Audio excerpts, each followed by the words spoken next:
All right, time for a little bow and arrows. So,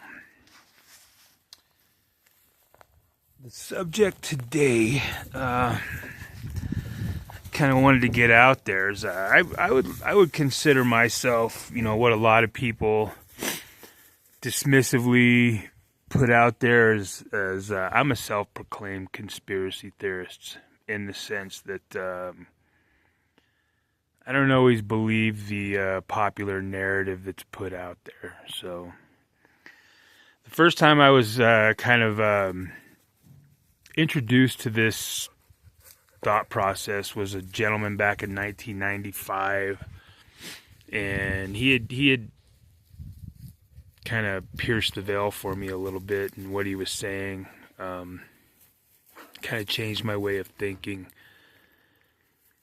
And that was just, coming from somebody else's perspective.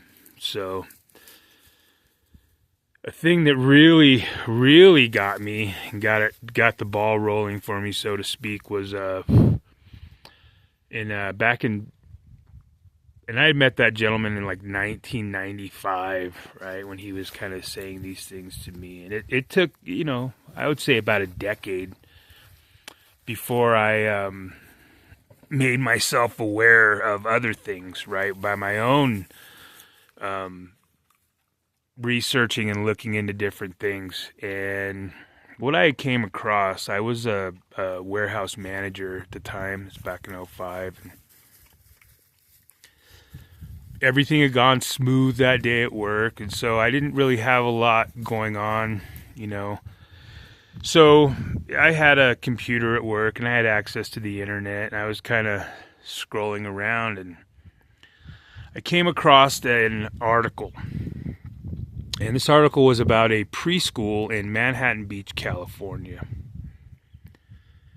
And I don't even know what it actually was, because it was just a small little side note thing. I'd been reading something else, and it was like one of those little side, hey, if this interests you, this might interest you kind of thing, in this little article. And for whatever reason, I clicked on it, and man, I'll tell you what, that took me down the biggest rabbit hole ever. It really opened my eyes, and I continued, going down different things solely based off of this one article. And the gist of the article is that this preschool, there had been, so preschool age range, like 3-4-year-olds, and these children were coming back to their parents complaining about some things that had happened to them. And I'm not talking about, hey, the other kids aren't sharing their their toys and stuff like that. I'm talking, there was some bad things that happened to these kids, and, basically, to the point to where there had been hardcore threats made to these kids to keep the secrets, but they were still going and telling their parents.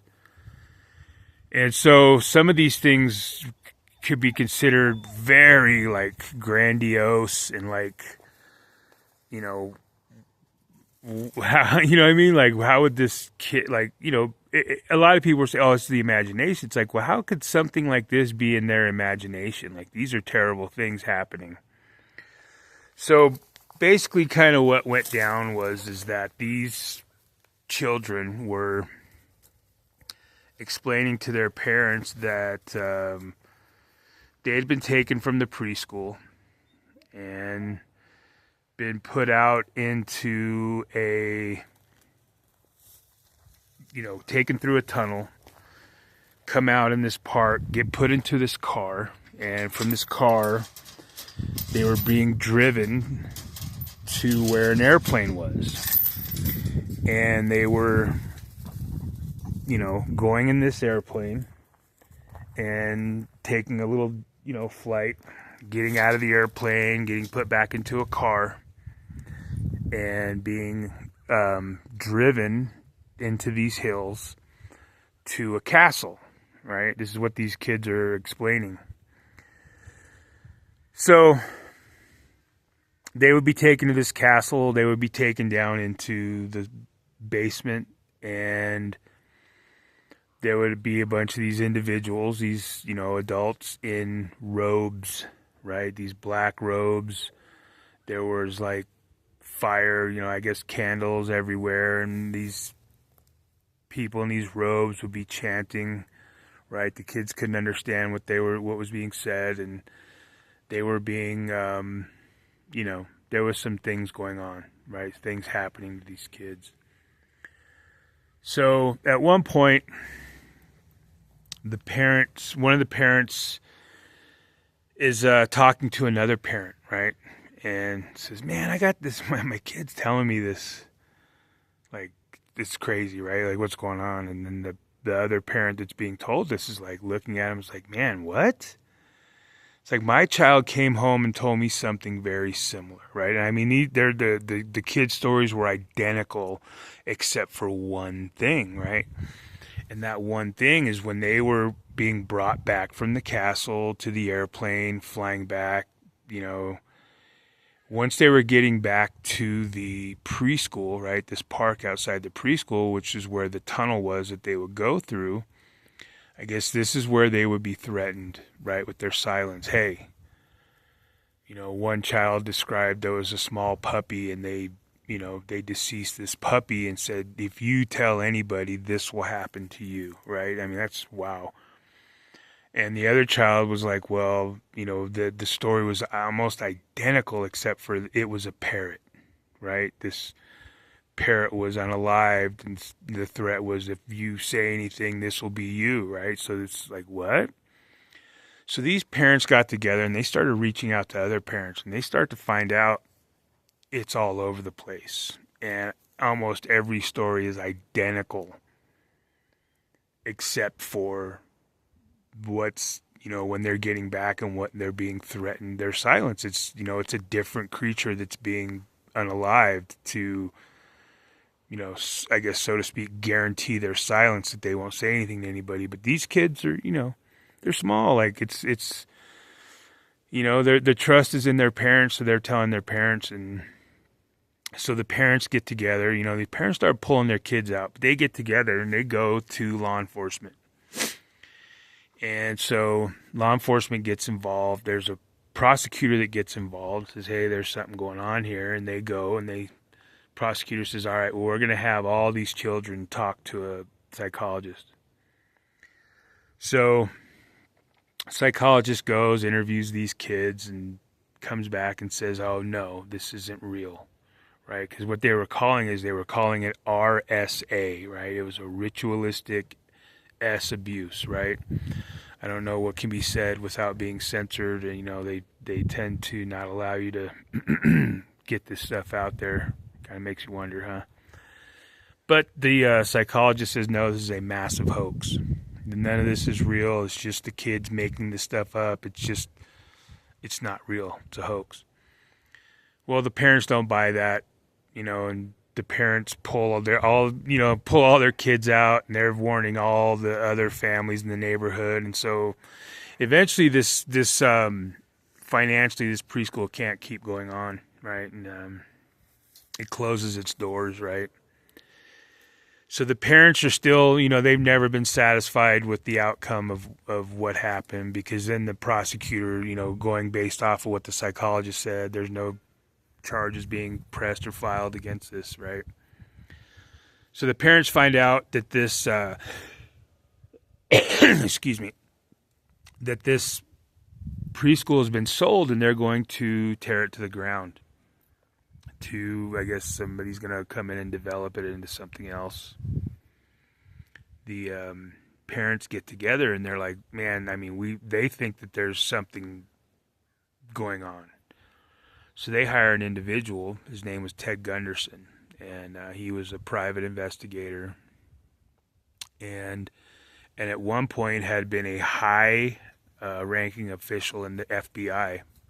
Like, I think he was the head over a region, And so they privately hire him to come in and look, and he gets a guy that has a ground penetrating radar, I guess, sonar. I'm not sure the exact term.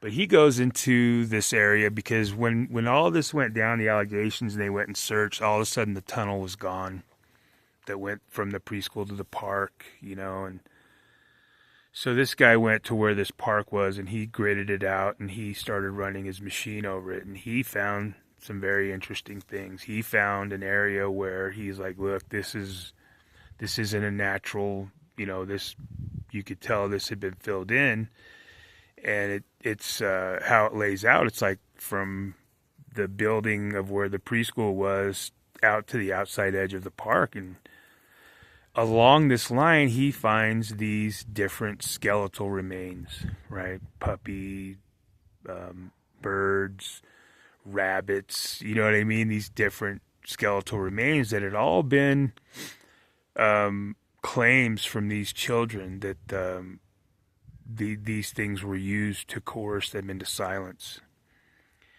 And so he's like, wow, you know what? You guys are onto something. And so he took it from there and furthered the investigation based off of what these children had said. So he went out and he found an airport that, was close in the range of what they had explained. Was getting flight logs. He found some interesting flight logs that were, on a daily basis, right, to this other small airport up in the hills, I guess, outside of LA. And so he goes, to this other airport, finds it, and goes from there and starts driving, different routes away from this airport, till at one point he comes across this I guess, for a better word, mansion out in the hills that looked somewhat like what a child would describe as a castle, right? Does this, comes, starts investigating a lot of things, starts creating these timelines, and he's like, yeah, 100% I believe these kids, what they're saying. Starts discovering that there's a CULT, so to speak, and I'm not sure, what higher entity that they, believed in or worshipped, but that, there were certain, I guess, rituals involved in their, the things that they did, and, 100% believed what these kids were saying. And upon further investigation, I guess based off of whoever owned the home and this and that, this guy came to find out that this was a huge spider web of individuals with a lot of power. I mean, he was talking, let me put it to you basically this way. It boiled down, the prosecutor that had originally been brought this case was involved in this CULT. The psychologist was involved. There were judges involved. There were high-ranking law enforcement officials in the area involved. There were high-ranking military officials involved. So when you look at what's currently going on in our world right now, and everybody wonders why this is so rampant and that nothing's being done about it, it's like, look, the people that are essentially in charge of protecting us are the ones that are propagating this stuff. And so, yeah, I mean, if you guys want to look into it, I don't know what's still out there. I've kind of, like I said, that was the catalyst that led me down all the different rabbit holes, and I've gone down a lot of rabbit holes since then. And so when people go and they, that none of that's real, it's like, look, man, it's rampant right now. It's everywhere, and people are like, how did this happen? And I can go back in my own mind and my own history and say, man, it started small out here, and it ballooned into a worldwide thing. Be careful. Believe your kids, right? Believe your kids. They don't know how to make up sick, twisted stuff like that. So when people try to brush it off as imagination, you better question it, right? Pierce the veil. Live long. Bye, people.